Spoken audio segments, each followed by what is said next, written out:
My name is Tracey Tippett, and my son was Connor Hernandez, and he will forever be 21. He was diagnosed not until age 4 with Wolf-Hirschhorn Syndrome. And also at age 4, he was diagnosed with Acute Lymphoblastic Leukemia. And our journey really began.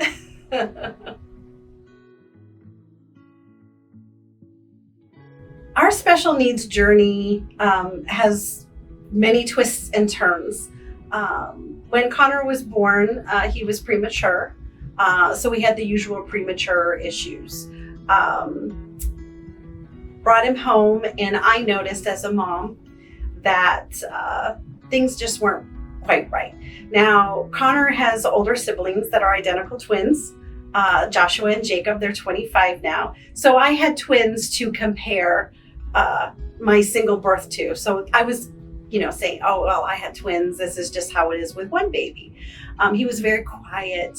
He was very difficult to feed. And I remember holding him and saying, there's something special about you. And people would overhear me and say, well, yeah, everybody thinks their child's going to be president one day. And I said, no, I don't mean that. I don't mean that. There's just something more. There's something more about him. And finally, at about 3 months old, the pediatrician said, don't really like to talk about it just yet. But yeah, at that time, they said he was blind, deaf, and autistic.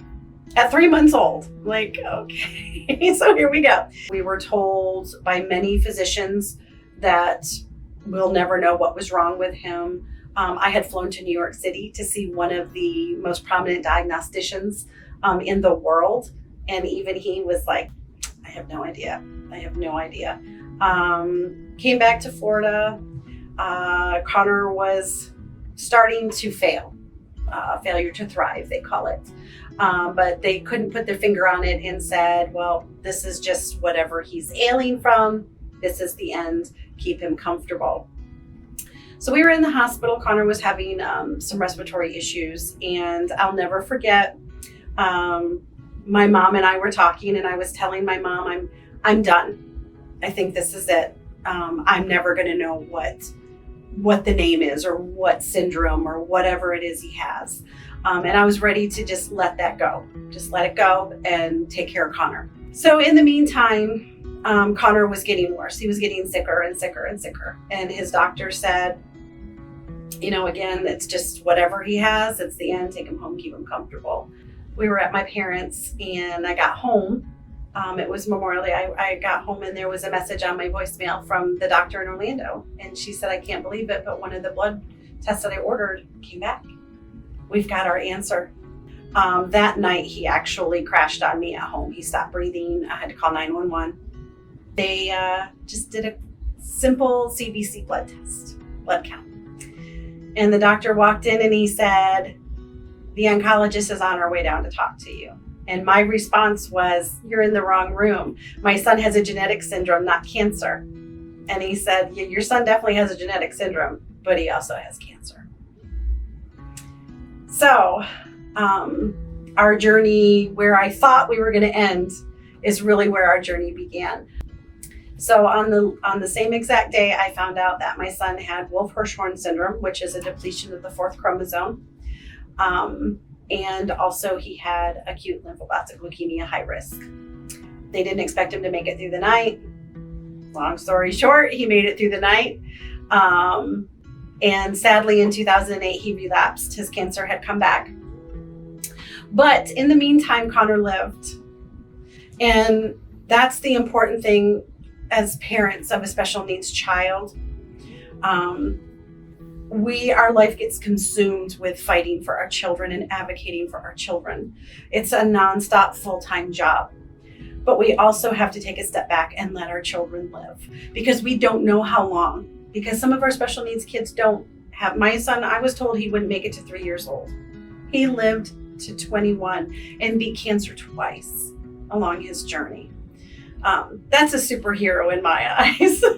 Connor, even though he was in a wheelchair, Connor could not speak, he could not walk, he could not eat, he was tube fed, he was what they call profoundly mentally and physically handicapped. But if you met Connor, you'd be like, He's one of the smartest people I've ever met in my life. He played sled hockey for the Tampa Bay Lightning sled hockey team. He was their goalie. They called him Showstopper. Connor also was obsessed with horses. And I finally took a step back, and this was actually a memory on Facebook the other day of me taking a step back and allowing other people to take my son and place him on top of a horse and ride him around the stables. And the look on his face was pure joy. I was a single mom. I raised my kids completely on my own. There was no dad coming to get him on the weekends. It was just me. You feel all alone when you get that diagnosis and you're like, what do I do now? Where do I go now? We kind of made our own manual and kind of tripped our way through the journey. You know, looking back and focusing on the good, we had a lot of good. Yes, we had a lot of bad. But if you let yourself focus on that, that's when you get drawn down. And losing Connor the way that we did, as a parent, you don't ever want to say goodbye to your child. But I knew that there would be a day that I would. And I always said I don't want him to go sick and in the hospital and suffering. We had our usual nighttime routine where, you know, I gave him his bath and we giggled and we sang together and hugged him and kissed him and, you know, did our little, you know, would rub noses and then say, you know, sleep tight, don't let the bed bugs bite. I'll see you in the morning, and woke up that next morning and he slept really tight. He slept so tightly, he moved on. He was ready, and I like to think that he knew that he was holding on for me. He wanted to make sure I was okay, if that makes sense. I had been single for a really long time, and then my now husband Brandon came into my life, and I really think because Brandon and I had just gotten married in March and Connor passed away in April.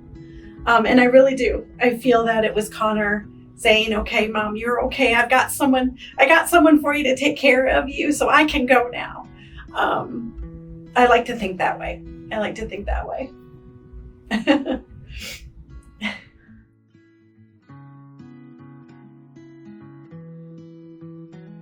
Something I know now that I didn't know then would be that the things that I know now, that those things that I was doing back then that I questioned, they were right.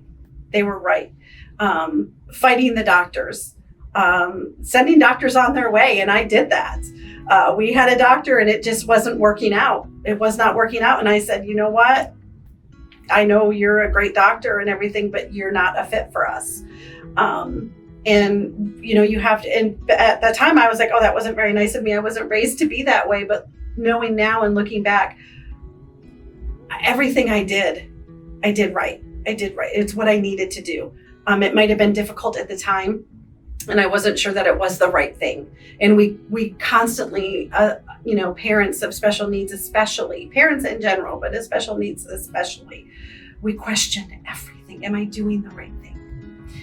I don't like to use the word easy, but I wish it was easier for parents coming up, and that's and siblings too. The siblings get forgotten, and my older boys, that was always a big thing to them, was sibling support. And when they received that support as young children and now as adults, it's really important for them to give back with their time and help others. And I've been asked the question of when Connor passed, looking back, is there anything that you would have changed? And no, there's not. I gave Connor his best life. And in turn, Connor gave me my best life. I never thought I would have this life. And it was amazing. It was an amazing journey. And now it's time, because sadly, it doesn't stop. There's more and more. There's a baby being born as we speak right now that's going to have special needs.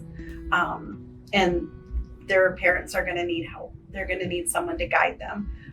And we as special needs parents who have walked that walk need to be there to hold their hand and say, you're not alone.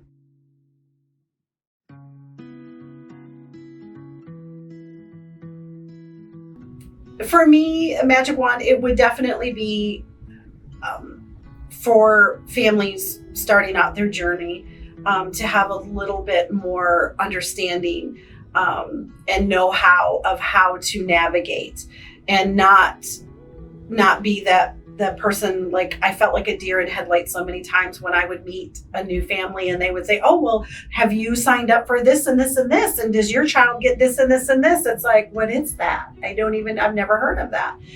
That's why I say I feel like we stumble through this journey, and I don't want anyone to stumble through it. It's hard enough.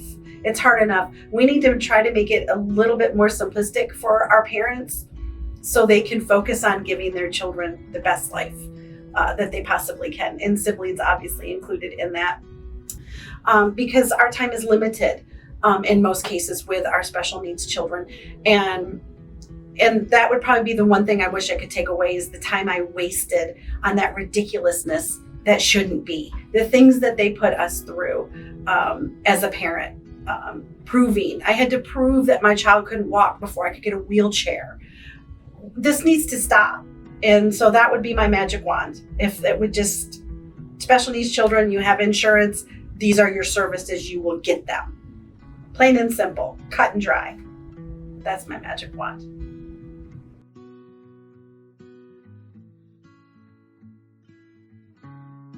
From a sibling's point of view to the parents, I really feel that they would say, the first thing they would say is, it's okay. We're okay. But also that it's important to give them their time with the parents. I know that's something they have said to me. We loved spending time with you one-on-one. I would take, okay, Josh, it's our turn. We're going to go have lunch. And then the next day, okay, Jacob, it's your turn. We're going to go have lunch. And that's important to keep that. And not just in a special needs family, really in any family. But for special needs, the siblings do feel like they're left out. And I think that to other siblings, they would say, stay strong. Approach it as a team. You're in this together. And if you do feel that you're being left out, or in any way, shape, or form, speak up. Advocate for yourself. You're watching your mom and dad advocate for your special needs sibling, and that in turn is teaching you to advocate for yourself. It's okay to speak up and say, hey, I'm here too. Be a voice. Be a voice not only for your sibling that has special needs, but for yourself, kind of like us parents have to do as well.